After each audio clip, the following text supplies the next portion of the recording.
Como os mapas do DBD foram disso pra isso?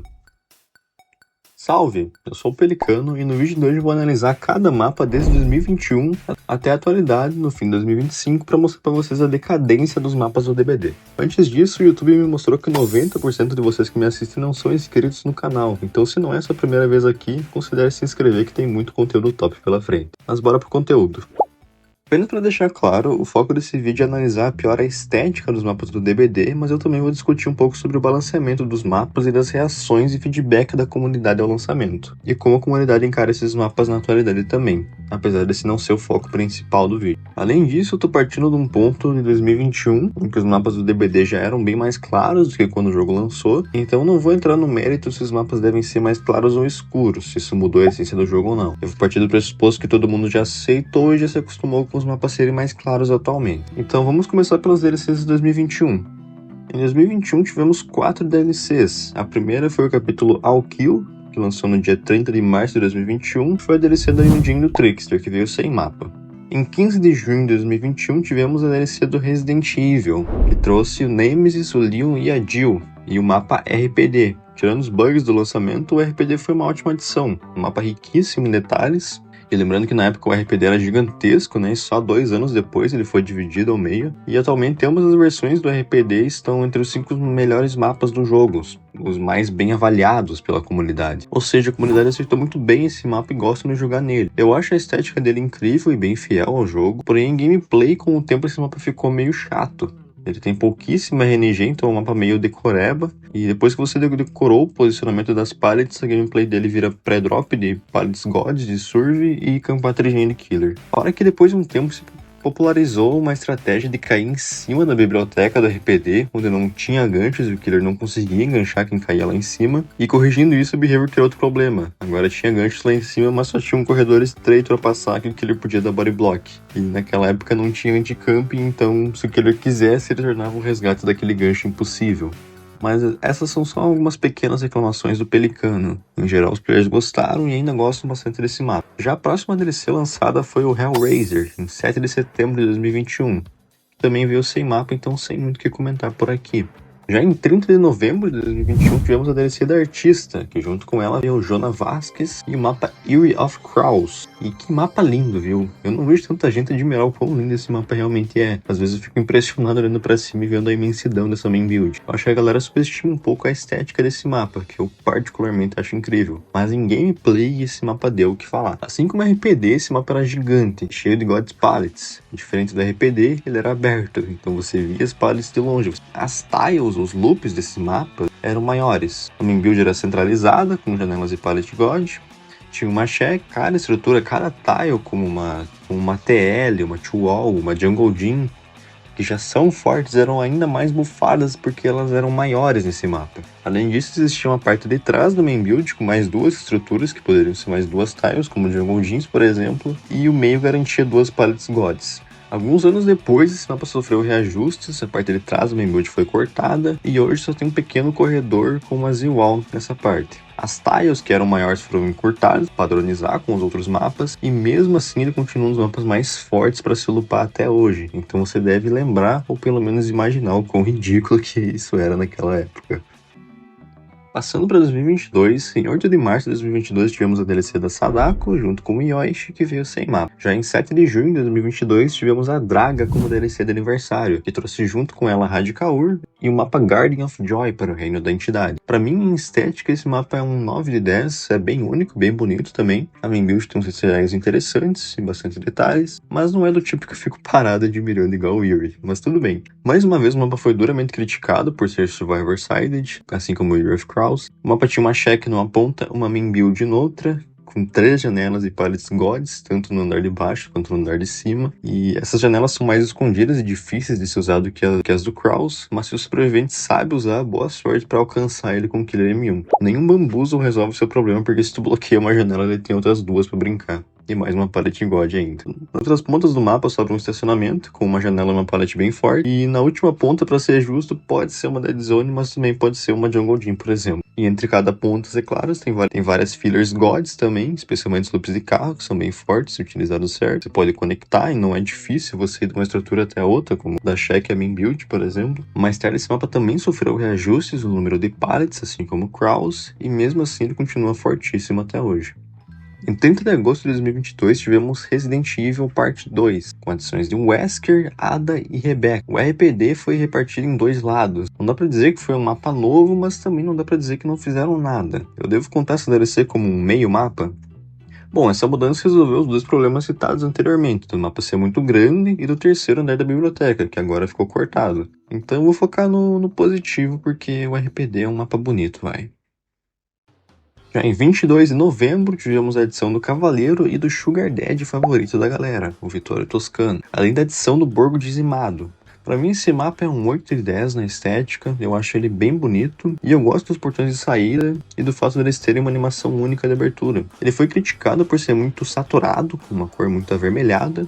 Para mim, particularmente, isso nunca foi um problema, mas eu entendo a crítica. E nesse ponto, eu sei que eu já estou sendo repetitivo, vamos chamar de mim killer nos comentários, sendo que eu nem sou, mas eu tenho que repetir. Mais uma vez, o Behavior lançou um mapa estupidamente grande, com muitas palettes gods. A main build em particular não era tão forte quanto os mapas anteriores, mas todo o resto do mapa era. Estruturas como Shack, Jungle Gym, fillers, gods, tudo isso tinha e eram muito frequentes e muito fortes. E provavelmente esse foi o maior mapa do DBD no lançamento, talvez só se equiparasse com a Floresta Vermelha. Era ridículo de grande e depois, lá vamos nós de novo, reduziram o tamanho do mapa e o número de pallets. A comunidade não gostou muito dessas mudanças, na época eu achei que nerfaram muito o mapa mesmo, mas pra mim hoje o Borgo é um mapa até balanceado, que não favorece muito nenhum lado. Diferente do novo mapa do Reino da Praça Arrasada, que a gente vai falar um pouco mais tarde.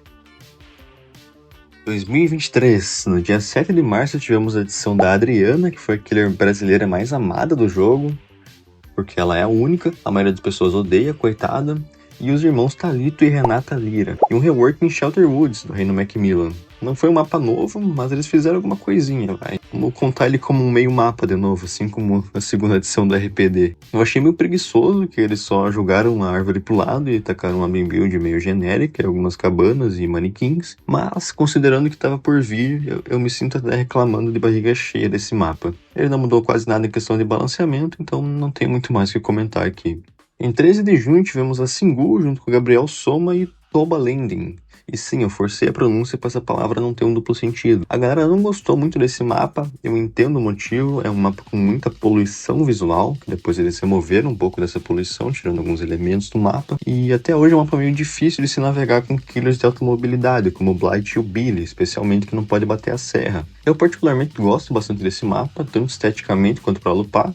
Sei que o Burger tem um design de portão com animações únicas. Muitos sobreviventes dizem que ele é fraco, mas eu honestamente não acho. Depois que você aprende a lupar nele, fica bem gostoso. Só que as estruturas dele são diferentes das padrões. Você tem que aprender a lupar nesse mapa em específico, mas eu te digo que vale a pena. Na minha opinião, é um mapa injustiçado, porque eu acho que a galera só tem preguiça mesmo de aprender a jogar nele e só quer jogar nos mesmos loops manjadões de Macmillan e Autohaven. Já se seu killer depende de um campo de visão aberto e campos abertos, eu aceito a crítica em relação à poluição visual. Em 29 de agosto de 2023, tivemos a DLC do Alien, que trouxe consigo a Ellen Ripley e os destroços de Nostromo. Eu particularmente nunca assisti um filme do Alien, eu preciso ver inclusive, mas eu acho esse mapa bem bonito mesmo. Ele é todo diferentão, ele tem um céu único, é riquíssimo em detalhes e easter eggs, com direito a portas secretas e jump scares, então pra mim foi um mapa feito com bastante capricho, que nós vamos ver depois se acabou faltando nos próximos. Quanto ao balanceamento, novamente é um mapa diferentão, ele tem uma maneira específica de se lupar, então a galera mais purista, fã dos mapas iniciais do jogo, que acham que o jogo ainda tá em 2017, porque eu peguei pesado. Essa galera não curtiu muito. O gameplay de Survivor nele é mais difícil mesmo, os loops são mais curtos e baixos, o que torna chases difíceis, especialmente contra aqueles de projétil, já que ele pode te acertar por cima do loop mesmo, em boa parte do mapa, mas tanto a nave principal quanto a nave pequena são loops bem subestimados. Só contornar essas regiões já ganha bastante tempo e corta a linha de visão do killer. É até difícil para o Manor se brincar na main build, por exemplo. Então, de novo, é um mapa difícil, mas se você deixar de lado a preguiça e focar em aprender ele, ele fica menos pior. Em 27 de agosto de 2024, a gente teve a DLC do Drácula, junto com o Trevor Belmont e o Alucard. E a DLC teve um mapa? Não, ela não teve um mapa. Em vez disso, teve um PNG. A DLC teve um PNG transparente de um castelo, e quando a partida tem um Drácula, você consegue ver esse PNG no fundo do mapa. Sem dúvidas foi bem zoado eles colocarem um PNG em vez de fazer um mapa novo, mas sabe o que não é zoado? Esses bonequinhos do DBD, que você consegue comprar agora mesmo pelos links da descrição, então dá uma conferida aí e bora voltar pro vídeo. Em 28 de novembro de 2023, tivemos a edição do Chuck, que veio sem mapa, assim como os mid-chapters da Lara Croft e Alan Wake, que também não tiveram mapa. Passando para 2024, em 12 de março, tivemos o Unknown, a Sable e a Praça de Glenville, o segundo mapa do Reino Jardim da Alegria. Apesar de aproveitarem o mesmo Reino da Draga, é um mapa bem único, um main build interessante do cinema, uma praça e nada mais muito interessante. Não foi um mapa ruim, mas faltou um tempero, digamos assim. Esse mapa iniciou a trend de Double Pallets, que não são particularmente fortes, mas são bem divertidos. E o maior problema dele foi a proximidade dos gens centrais, o que incentivava um pouco o estilo de campar trigem, que não é nem um pouco divertido. Em 13 de junho de 2024 tivemos o Vecna, junto da Aestre, e o mapa das ruínas esquecidas, o Forgotten Ruins, que foi a nova variação do Borgo Dizimado, reino da Praça Arrasada. Mais uma vez, apesar de aproveitarem o mesmo reino, foi um mapa bem diferente, então dá para considerar como um mapa novo e não reciclado. Esse mapa introduziu uma mecânica única de portais, que foi bem quebrada no lançamento, ela estava bem absurda, porque o TP dos sobreviventes não tinha nenhum delay, então era basicamente um infinito. Isso foi ajustado depois, mas até hoje é um mapa bem complicado. Ele não é tão fraco quanto dizem, porque a parte de baixo tem uns loops interessantes, você tem que aprender, mas dá pra lupar lá assim. Mas o problema é que o killer não tem nenhum motivo para descer pra parte de baixo do mapa, já que ele pode campar seu trigem em cima, em que os loops são bem mais fracos e as paredes mais escassas, então ele ganha a partida com tranquilidade. E é triste pensar que a gente vai chegar em 2026 e esse problema dos trigens ainda não vai ter sido resolvido. Mais uma vez, uma mecânica nova, interessante e desperdiçada porque não tem incentivo de ser usado na gameplay.